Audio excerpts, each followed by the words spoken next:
So for episode 3 of Guillermo del Toro's Cabinet of Curiosities, we have the Autopsy, which I'm 4 episodes into this series, and just out of the 4, episode 3 is easily the best of the batch.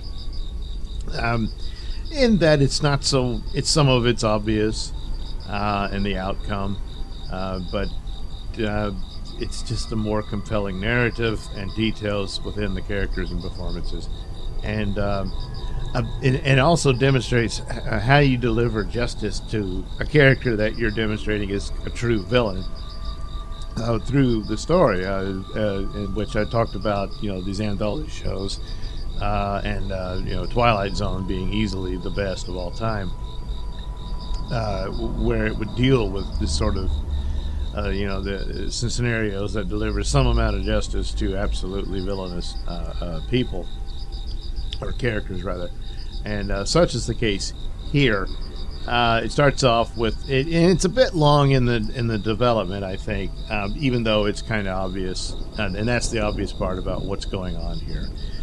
The sheriff contacts a friend of his, to perform these autopsies on these victims of an attack on some miners, where this guy came in and apparently blew them all up. Well, it was some mysterious thing he had, and what's this about? And people say the guy got weird after he went to go into the woods and watch a meteor shower. Well, and Guillermo del Toro himself introduces this as going to involve alien life forms and all that sort of stuff. So obviously the guy, he went to the meteor shower and he was taken over by an alien parasite entity. And so what's this all about? Why kill the miners and all this sort of stuff? Well, he was being found out, and it turns out the device that he actually had was his spaceship, because the alien creature himself is very small, but he inhabited the man's body to take him over and to get around. But as a result of this disaster and all these dead people and everything, the autopsies are being performed by this doctor overnight alone to help out his friend, the sheriff. And turns out the doctor himself is terminally ill with cancer. He only has a few months left, and all of that. And that's the scenario we have here. Well, the main suspect in this crime, suddenly his dead corpse reanimates and starts walking towards him. It's all creepy and stuff. And here's the plot. So he attacks the doctor, knocks him out.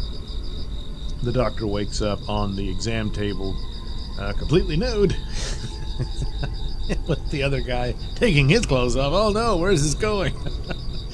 But what he's going to do is transfer himself into the doctor's body. And he says, don't worry about your cancer, I can fix that, I'll just consume it. So he's going to use the doctor to pursue what he's up to on the planet. And the main thing of his rules is to make sure there's no real evidence or trace of his existence on the planet, and that this has been going on for quite a bit. There's several of them out there. So he's got the doctor strapped down at the table, and he's slowly ripping his current body apart to get his true self out and transfer it over. So what can the doctor do?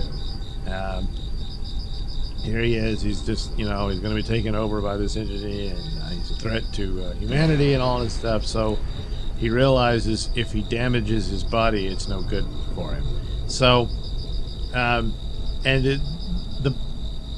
the dialogue between them, it sets up this alien is extraordinarily arrogant and, and taunts the doctor and everything and all this stuff. And this, you're nothing more than an animal to me and all this sort of thing. And, but it became apparent to him, he realized that the alien, once outside of the body, was not aware of what's going on. He didn't have the senses that the human body has.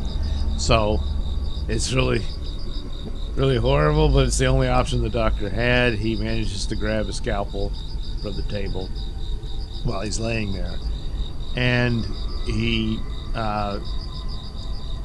stabs himself in his ears to destroy his hearing, and then stabs his eyes out to blind himself.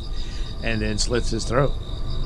So the alien is unaware of this as it's getting inside him, and once it's there, it shows the microscopic stuff of how it's taking over his body. It actually shows him dealing with the cancer cells and getting rid of those, and then all of a sudden it realizes it can't see or hear anything.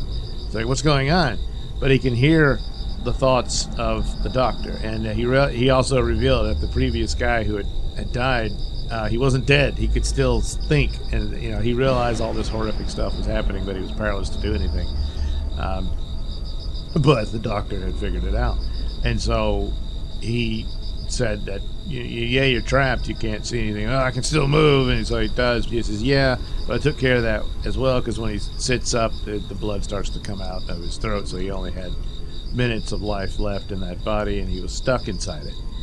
And in the meantime, the doctor had taken the blood from him cutting himself and everything, and put a message on his chest to tell the sheriff when he came back to play the tape, because as the examiner, he was recording his findings on this tape, and it was still recording, and the alien didn't catch it. And so he leaves the message on his body in blood, listen to the tape and burn this body. And so there you go. So that's how the monster loses, and he was a total asshole, and he had it coming. So he's going to be burned alive in the corpse of this heroic doctor who was, dying anyway. But I'm sure he would have preferred to go out not in so violent a fashion, but it's what he did. And that's the twist. That's how, you didn't see it coming. And that sort of thing. But it's better than the other two, which had no real twist at all. It's just the atmospherics and everything, and some of the characters are compelling. There's a certain twisted charm to them and that sort of thing. But as stories go, they were kind of weak. Whereas this one, well, I'm sure it's horrific and everything, but it is a horror story. And, it all worked out. So this one, so far, is the best one of the batch.